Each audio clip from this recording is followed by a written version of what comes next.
Right everyone, it is Finn here and welcome to my Premier League Match Week 28 prediction video where of course we're going to be talking about every game coming your way this Premier League Match Weekend. I'm sure you know how it goes at this point, but of course looking at Premier League Match Week 28 we've got a lot of hot questions to ask. I don't know what that movement is necessarily, I don't know, I felt cool while doing it. But of course we've got a lot of questions to ask about this upcoming match week, such as how will Dele Alli do as Tottenham Hotspurs face Everton this weekend? Can he finally prove to Spurs that he is worthy? I'm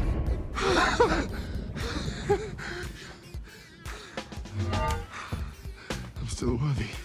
Along with that, obviously the Manchester Derby is this weekend and we'll be asking the good old question, is Manchester red or is it blue as Manchester United take on Manchester City this weekend? Obviously we've got a brand new manager to talk about as Leeds United hire good old American Jesse Marsch. How will he do? I'm sorry, that's a very insulting impression of an American accent there. I won't do it again. But of course, we've got a lot of things to talk about as Premier League Match Week 28 is on its way. And of course, don't forget, if you're not subscribed, don't forget to subscribe down below. It does help the channel out a lot. I would really appreciate it, along with hitting that like button down below. Thanks. But of course, jumping into prediction number one, we've got Leicester City versus Leeds United. Now, of course, as I said, Leeds United have a brand new manager. And to be honest, at this moment in time, I really don't have a reason to give Leeds United a win or any kind of points in this fixture. I am going to go with a 3-0, if not a 4-0 win in Leicester City's favour. Yes, I know, Leicester City haven't necessarily... Why can't I type in 0? There we go. I know, Leicester City haven't necessarily had the greatest season ever. They've had an absolutely horrible season. But of course, picking up a 2-0 win versus Burnley in their previous game, they looked like they could have won it by a lot more. And versus this Leeds United team, I think any team in the Premier League could take points from them. Looking at Leeds United, they've conceded 60 goals this Premier League season. 20 goals conceded. I repeat, 20 goals conceded in the last month of football. I don't understand how you do that unless your goalkeeper is a one-ply piece of toilet paper. I mean, that's probably accurate considering to how shit they've been in defense so far this season. He's out of line, but he's right. Obviously lost their manager. They're used to playing one style of football. Now without their manager, will they be able to cope? They're obviously missing key players from injuries. I just don't see anything working in Leeds United's favour. I mean, I like this club. I would like to be proven wrong. But versus Leicester City, I can only see Leicester City winning this one unless Leeds United figure out how on earth to defend the ball. But at the end of the day, I have to give Leicester City the win in this one. And in terms of a player to watch, you know what they say, it ain't a party without Jamie Vardy. And that has definitely shown to be true. Obviously, Jamie Vardy injured for 8 games in a row this season, came back and got a goal and an assist versus Burnley, taking it to 10 goals for him this Premier League season. Jamie Vardy, once again, although he's like 35 years old, on a whole new level to everyone else. And when he's in this Leicester City team, he is the difference maker. And that is why I think he could get a goal or two versus Leeds United. It might get very, very ugly. Next up, we've got Aston Villa versus Southampton. Now, of course, looking at Southampton in their previous game, they got a 2-0 win versus Brighton. And to be honest, the way they played, I think they could have gotten a lot more than a 2-0 win. Obviously, saying that though, so far this season, there was no point in time where I've been truly convinced by Aston Villa. I think they've had a really, really bad season. Where if you look at Southampton, they have been in terrific form this season. They have only gotten 7 losses in 26 games this season. 7 losses for Southampton. I don't think people truly understand how absolutely mental that is. Southampton have had a brilliant season and the teams they've stolen points from so far this season, I just think Southampton have been so underappreciated and underrated this season. I think in terms of their ability, they are twice as better as Aston Villa this season. I'm not sure if I used correct English there, but yeah, I just think Southampton have by far been a better team than what Aston Villa has been this season. And if you're looking at this purely on a form-based basis, I am going to have to give Southampton a 2-1 win. I know that's going to make a lot of Aston Villa fans very unhappy. I think player by player, player for player, I think Aston Villa have the better team, but that's not what football is about. It's about who plays better on the day, and I do think Southampton will take the points. And in terms of a player to watch, it is going to be the England-born Scotsman Che Adams, getting 3 goals and 1 assist in the last 4 Premier League matches. I think it's fair to say that he is on fire form at the moment, and versus Aston Villa could prove very, very lethal. We'll have to wait and see. But of course, moving on to our next game, we've got Burnley versus Chelsea. Now, I do feel like a part of me believes that this has potential to have a shock result to it. Obviously, Burnley have been in brilliant form over the last last month or two in football, and I think they're just laughing to themselves a tiny bit at this team over here a tiny bit. How on earth Burnley managed to sell Chris Wood for £30 million and get a striker way better than Chris Wood for £15 million? For Sam, it just doesn't add up. No. I think at the end of the day, even if Burnley get relegated, I still think they've won the battle. I think Burnley have real potential to escape the relegation zone. I think this Burnley team looks so good, but looking at the likes of Chelsea, I do think Chelsea are going to end up getting the win. I'm going to put forward a 1-0 win. Obviously, Chelsea haven't been great in the Premier League as of late. Obviously, 2 wins in a row, a 1-0 win versus Palace and a 2-0 win versus Spurs. But looking at Chelsea, obviously in the Carabao Cup final, I think they were absolutely superb. I genuinely think they could have won that game. I would almost say that they were the better team on the day, but obviously Liverpool ended up winning it. But looking at Chelsea player by player, and I just think the team in general should get the result versus Burnley, but you never know. Obviously looking at that Burnley back triangle between Nick Pope, Tarkowski and Ben Mee, it is a Burnley fan's wet dream, and I mean, I don't know what they'll do if they ever lost any of those players, but defensively so solid and could really lock out Chelsea's attack. But at the end of the day, I do think Chelsea will be able to break down that wall a tiny bit, and I do think they will get the win. And in terms of a player to watch, really tricky because there are some brilliant players, and no, I'm not going to choose the player who got 7 touches versus Crystal Palace. Romelu Lukaku, what are you doing? You are a professional footballer, right? Sadly, yes. 7 touches for a professional footballer versus Crystal Palace. I just don't get it. I'm sorry. But looking at Chelsea, their player to watch in my opinion, it has to be Kai Havertz. Although not quite up there with goals and assists like he used to with Bayer Leverkusen, he has proven to be very valuable to Chelsea. He has scored in important moments. He's created important chances, and I think versus Burnley, once again, could be that kind of difference maker of a player. Now moving on to a game that, once again, I think we've had a lot of games so far this match week that I've spoken about that could go either way, and Newcastle United versus Brighton, once again, I feel like it genuinely could, but I think it's when you boil it down a tiny bit, when you really boil it down a tiny bit, to form. Looking at Newcastle United, they have not lost a single game so far this year. They have been in incredible form, and it's safe to say that they're not getting relegated this season. Looking at Brighton, although they started off the season so strong, obviously haven't been in great form as of late. They've lost a lot of valuable points. To get a 2-0 loss versus Aston Villa, I think Brighton are a lot better than that. I'm not mad, I'm just disappointed. Okay. I just feel like this Brighton team has so much potential, but looking at the form they've been in versus Newcastle United, I think I have to give Newcastle United a 2-0 win, maybe a 2-1 win. I'm not sure what I'm going to go with. I'm going to stick to a 2-0 for now.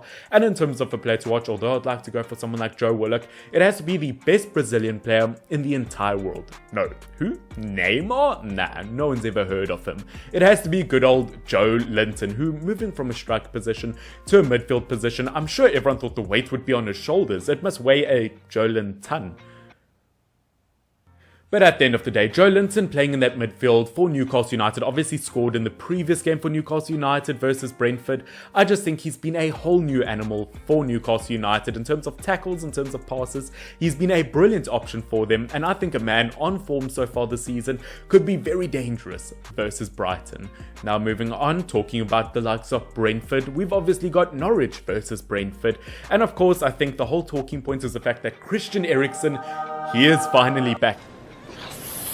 And I think the whole football world is so happy to see him back. But I'm going to make a lot of people very, very unhappy here, as I actually think Norwich are going to beat Brentford. I think it boils down to multiple things. I don't know why I keep saying boiling in this video, to be honest, but looking at the history between these two clubs, obviously Brentford have only won 1 of their last 10 games versus Norwich. The last game between them was a win to Norwich. Obviously looking at Norwich, I feel like they've really shown some impressive results as of late, where ever since the beginning of the season, I feel like that was the good spot for Brentford. But as the season's gone on, I feel like to an extent they've almost gotten worse and worse, picked up a red card in their previous game, and I feel like everything in their previous game was so positive towards Newcastle, and I didn't see anything from Brentford. Although I'd love to say Brentford because I really want to make Eriksen my player to watch, and in fact, you know what, it's my video, I'm going to do so. I do think Christian Eriksen, the impact he will have on this team will be great. I do think he will be my player to watch, but at the end of the day, Norwich, from what I've seen from them, I'm going to give them the win. We've got Wolverhampton Wanderers versus Crystal Palace is next. Now, of course, looking at these two teams, although I do like them both, Wolves literally have twice the amount of wins as Crystal Palace this season. As much as I like this Crystal Palace team, I definitely think they've got a team for the future in terms of bright-looking youngsters. Wolves just have had a really good season overall, I think in terms of attacking and defensive ability, been super solid, although Crystal Palace have definitely shown they can be a real attacking threat. I do think Wolves will end up winning this one 2-1. Once again, they've just had a brilliant season overall, and I have to give credit to them. I think much like if you locked an actual wolf and eagle in a room together, there can only be one winner. Although I do think eagles have relatively sharp claws, so maybe I could be proven wrong. But in the meantime, I do think Wolves will win. And in terms of a player to watch, I am going to go for Nelson Semedo. Reason being, I just quite like him. I think he's a really good right back. I think he's technically good on the ball. I think he's quite exciting. And I think we should see that in a game like this. Although, who knows? It could go either way, because looking at the history between these two teams, in their last 7 games, 1 draw, 3 wins to Wolves, and 3 wins to Crystal Palace, once again just shows how tight this contest is. Could go either way, but I'm going to give it to the Wolves. Moving on, we've got Liverpool. Whatever gone on there, versus West Ham United. Now, of course, if you guys know me, you know how much I love West Ham United. Although they are not my club, I think player for player, it is quite a brilliant squad, bar the few controversies here and there over the season. But of course, looking at Liverpool, just in all competitions they played in the season, they've just won the Carabao Cup. I just have to give it to Liverpool. As much as I like West Ham, just Liverpool on a whole nother level, and dare I say it, I genuinely think they could still win the Premier League this season. By the way they've been performing, I think they could catch Man City, and I think Liverpool definitely like to keep that entertaining factor in the Premier League. They like to keep it close, and I do think Liverpool, towards the end of the season, over the last few years, they've definitely bumped up towards the end of the season every single time, and I don't see why this time will be any different. I do think it will be a 3-1 win to Liverpool, although I wish it wasn't that strong. I've just got a feeling deep down in my gut that that's what it's going to be. And in terms of a player to watch, yes, I know it is incredibly boring to say, but I'm going to go for Mo Salah. Yes, I know everyone's going to say Mo Salah, but 19 goals and 10 assists in the Premier League this season. I think it's fair to say that he's going to be the player to watch. Now, moving on, we've got Watford versus Arsenal. Now, of course, Arsenal being really good this season. In fact, they could easily enter the top 4.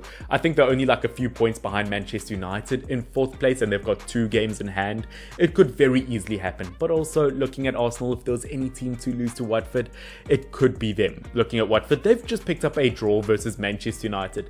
Lucky to an extent, there were a lot of wasted opportunities on Manchester United, which, yes, definitely their fault for that. But of course, looking at Watford versus Arsenal, I don't think they'll give Arsenal too many problems. I do think Arsenal will win this one 2-0. And my player to watch is going to be Ben White. Yes, I know, very out there decision, but I just think with Watford, with their attacking options that they have, how fast they can be up front, I think he's going to have a really good game to lock out, to be part of that lockout of Watford's attack. And I think this is going to be a real strength of proof of strength. Why am I forgetting to speak English? We then, of course, move on to the Manchester derby. Manchester City versus Manchester United. Of course, Manchester United, my team. It's just so worrisome, to be honest. There are so many things that work for United and against United. Looking at United, I mean, we've just drawn 0-0 to Watford. I mean, we've drawn to Southampton, to Burnley, of course. Looking at Manchester City, once again, top of the Premier League at the moment. It could genuinely go either way, especially looking at the history between these two clubs. The fact that Manchester United and Manchester City have won the same amount of games, and there have been 2 draws. It is so tight as a contest, and in the last 5 games, Manchester City have only won 1. I mean, there's so much that gives me confidence in my team, Manchester United. I really could go for this United team. Do it. We always seem to look strong versus Man City, but at the end of the day, from what I've seen so far this season, with how wasteful we are up front and with Harry Maguire in the back, I am going to have to give City a 3-2 win. I do still think it will be a typical classic Manchester derby where it's really entertaining, but this time around I just really struggle to see Manchester United getting the win. Although, who knows, I believe we only got one loss in the Premier League so far under Ralph Rangnick. But in the meantime, I do think Man City will win. And in terms of a player to watch, I'm going to go for the good old David De Gea. Although on the losing team, he just always seems to be in his best possible form versus Man City. And I think that if he does it versus Man City this time around, it could prove to be a real winner. Now, moving on from the Manchester derby of whether it's going to be blue or red, which by the way, guys, I want you to put down in the comment section down below. I just want you to put the word blue or just the word red. Put down in the comment section down below what color will Manchester be this weekend. But moving on, we've got Tottenham Hotspurs versus Everton. Once again, I don't know why these jerseys seem to be Thanos snapped away. But Spurs versus Everton. Now, of course, Spurs just keep on doing the most Spurs thing in the entire world. They beat Manchester City, then they lose to Burnley. They absolutely crushed Leeds United, then got knocked out of the FA Cup by Middlesbrough. It's like Tottenham Hotspurs keep on trying to prove to themselves that they're Tottenham Hotspurs. But of course, versus Everton, once again, I wouldn't be surprised if Everton got a win here. Although their form has been absolutely dreadful, they've got less than half the wins Spurs have so far this season. But saying that Spurs in terrible form at the moment, it's going to be a really tricky one. Obviously, just Everton in general, been absolutely dreadful, although they actually could have taken a point from Manchester City. Obviously, that penalty shout is definitely a controversial one, definitely could have happened. At the end of the day, I do think Spurs will get a win versus Everton, but as I said, could go either way. In fact, it could even be a draw at the end of the day, but I do think Spurs will end up taking it. And my player to watch is going to be Dele Alli. Once again, I've chosen a lot of players from losing teams this match week, but of course, Dele Alli on loan at Everton from Tottenham Hotspurs. This is your point to prove yourself, Dele Alli. Don't make a mess of it. But of course, looking at our final 3 games of this match week, they're all going to be replays. They're all going to be teams that have played before. There are just games that were postponed earlier and have been moved up a tiny bit. I'm going to quickly rush through them. Obviously, Wolves versus Watford. Looking at Wolves, the form they've been in versus Watford, I can see Wolves getting a comfortable win. Looking at Southampton versus Newcastle, once again, Southampton stealing really big points. Obviously, Newcastle not losing yet so far this year. I do think it could go down to a 2-2 draw, and I think they're going to end up sharing the points. And finally, Leeds United versus Aston Villa. Very tricky one. Looking at these two teams, obviously promoted in the same season, I think, or maybe Aston Villa were a season before that. But of course, it's very close in terms of the fixtures between these two. I could easily go for a draw, but once again, just Leeds United with a whole new system under a whole new manager. I really back Aston Villa's chances a tiny bit more, and I'm going to end up putting forward a 2-0 win. Maybe I'm going to be more exciting. Maybe, actually, I'm going to put forward a 2-0 win. But of course, that, ladies and gentlemen, is it for my Premier League Match Week 28 predictions. I hope that you have enjoyed it. Once again, do subscribe if you're not subscribed. It does help the channel out a lot, along with liking this video. Can you please get it to 20 likes? But of course, Premier League Match Week 28. As I said, I just think there are so many big talking points. I cannot wait for this weekend. Or although it is the Manchester derby, maybe I'm not as excited as I should be. I'm kind of scared, to be honest with you. But of course, while I prepare for war versus Manchester City, ladies and gentlemen, hope you have enjoyed this video. As I said, like, subscribe, all of the good things. Cheers.